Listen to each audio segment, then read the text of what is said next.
Probably the most common theme that I see when checking food diaries is people eating too much junk. Too frequently, too much of it, and losing moderation basically in how much junk food that they eat. So this little video is about how to reduce the amount of junk that you're buying and how to reduce the amount of junk that you're eating. So let's talk about buying first. Try and have a think about when you're going to go to the supermarket. Do you actually need to go? Could you set up an online food shop once or twice a week with everything that you need to come to home, so that you're just reducing the amount of time that you've got to spend in a supermarket? Okay, if you do have to go, plan out that trip before you go. So make a list of everything that you need and that you're going shopping for, because we live in such a reactive world and we're all busy and we just need to nip here and nip there. We impulse buy quite a lot, but just taking a few minutes to be prepared before you go to the supermarket can really cut down on the amount of money that you spend on crap, and then as a result the amount of reducing the amount of crap that you're eating. So if you do need to go to the supermarket, it's normally because you've not been prepared, you've not got food in at home, you're out and about, and like I said, you've not got lunch with you, etc. So if you do need to go to the supermarket, make a list. If you can, for future reference, try and plan your shopping into your week and your meals into your week and things like that, so that you don't need to keep nipping to the supermarket on a daily or every other day. Make a list for when you do go to the supermarket with the specific things that you need that are going to last you a number of days. Now, if you could go once a week, perfect, because then you're going to limit the amount of opportunity there is to buy the junk when you're there. So try and reduce the amount of trips in a weekly basis. If you can do your shopping online and get it delivered, perfect. That's really going to reduce your shopping bill and the amount of junk that you buy. If you are going and you've got your list, aim to stick to that list. Don't get sidetracked by all the end of aisle offers and things like that. They're put there for a reason, and it's because we're a bit vulnerable to them. And if we're hungry and we fancy a snack and you see Doritos on the end of an aisle or Jaffa Cakes or whatever and they're only £1, then you are likely to buy them. So try to not be sidetracked by these end of aisle offers. Try not to go on an empty stomach. This is probably one of the most popular ones that you'll hear. It's true. When we're on an empty stomach and we're hungry, our decision making about food is terrible.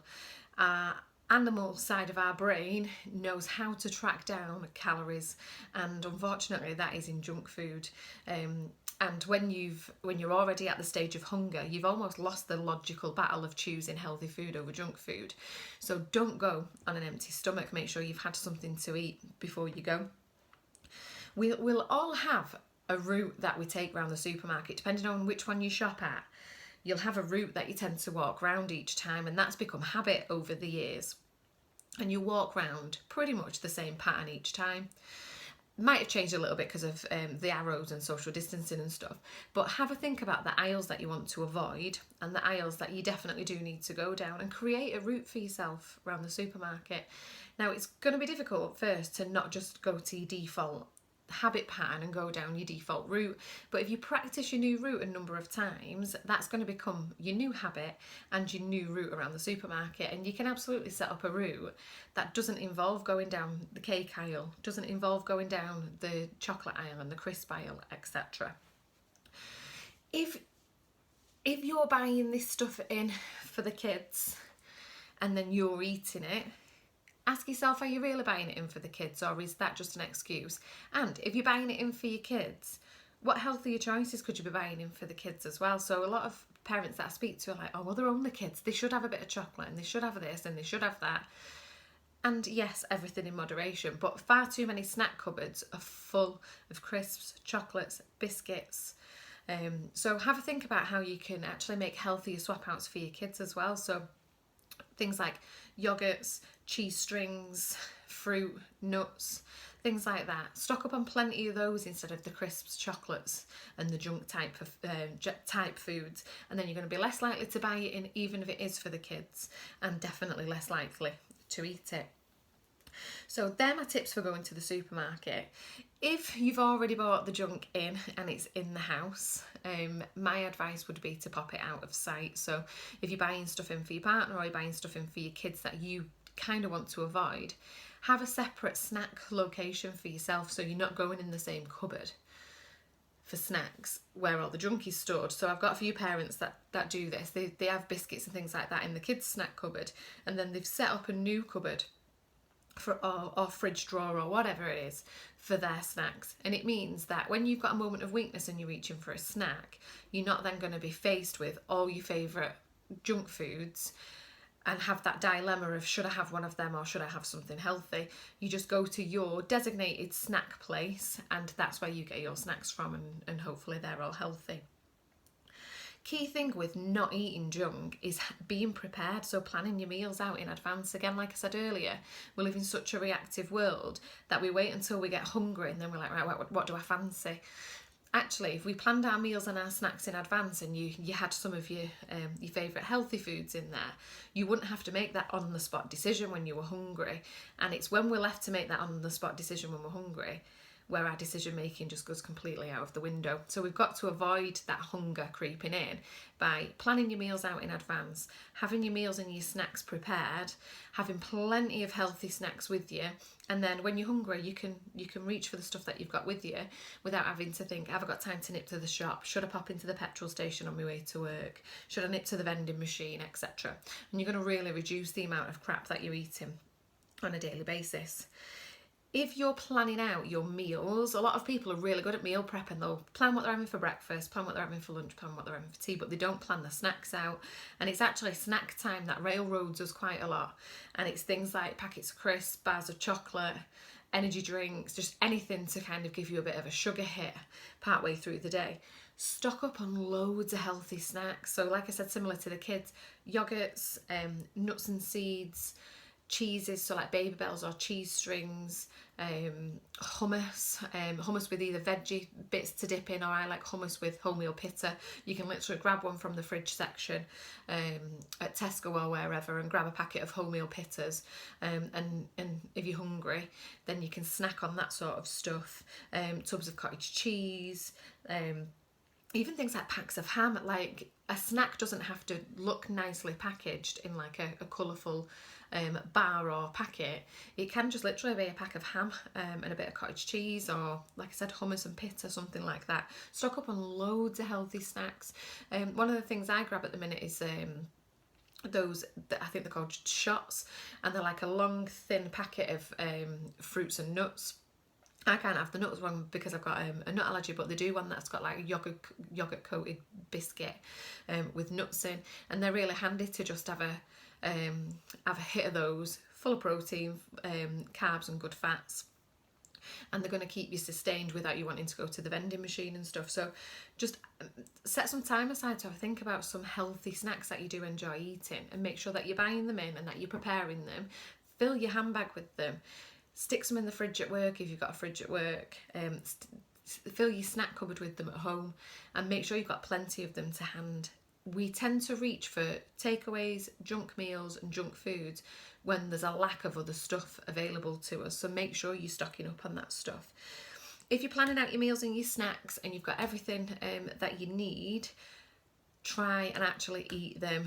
You'd be surprised at how many people plan their meals out and then they leave it in the fridge at home, and they've gone to work and then they've spent money on a meal that they've prepared, and now they're spending money at Mackey's or Subway or somewhere because they've actually forgot that meal at home and it's in the fridge.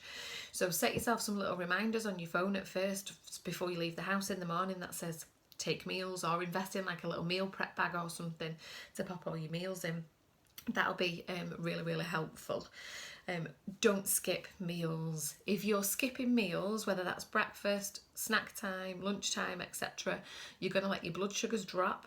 you're going to get cravings, and you're going to have to make that on the spot decision on what do I fancy. And of course you're going to fancy stuff with a hell of a load of calories in at that time because you're under eating and you've missed your meals and your animal part of your brain's kicking in. So do not skip meals. If you've got a job where you've struggled to take breaks, so I work with a lot of hairdressers, people who do like beauty treatments and massage and things like that, and if you've got customers back to back, or one customer turns up late and knocks your diary back for the day, it's really, really difficult to just stop and go and eat something. So then you're craving and your blood sugars are low, etc.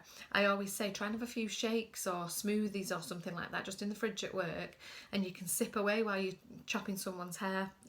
You'd make time for a brew, so you can definitely make time for a shake. So replace meals with shakes if you're likely to skip meals. Okay.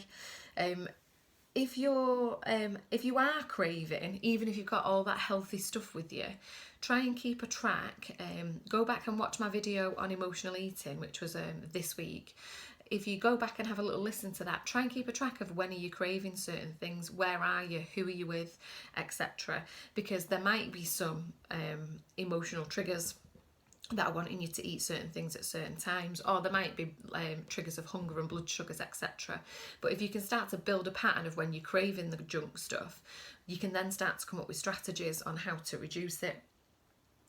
Watch out for saboteurs. We talk about this one quite a lot. People in the office bringing in Mackie's breakfast, bringing in pastries and donuts and things like that, bringing in cupcakes and biscuits. There's a feeder in every office. There's always somebody that wants to come in and feed up everybody else. And sometimes it comes from the right place. It's out of, wanting everybody to have a better day. But all those little things add up. And instead of saying, I'm trying to be good, you need to change your self-talk to, I don't eat that shit. And be more firm with your self-talk. If you show weakness in your decision-making, if someone says, oh, I have a cupcake, and you're like, they do look really good, but I'm really trying. I'm on this new diet and I'm trying my best this week. And they can see some sort of dilemma. They'll be like, go on, you're doing really well. Just have one.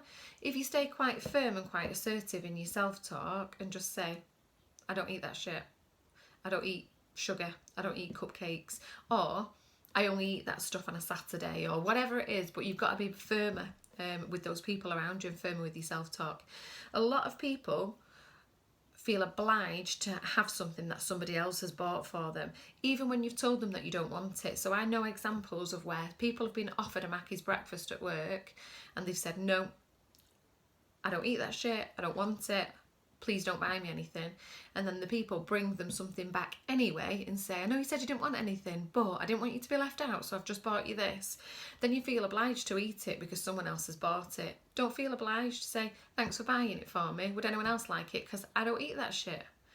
The more firm you are, eventually people will stop buying it, and stop asking.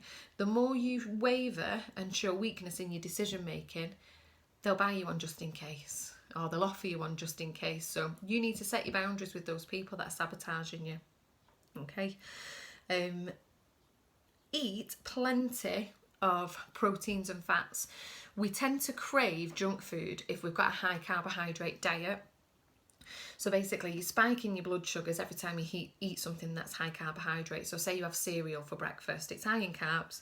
An hour or so later, your blood sugars have dropped and you're going to crave more carbohydrates, you're going to crave more sugar.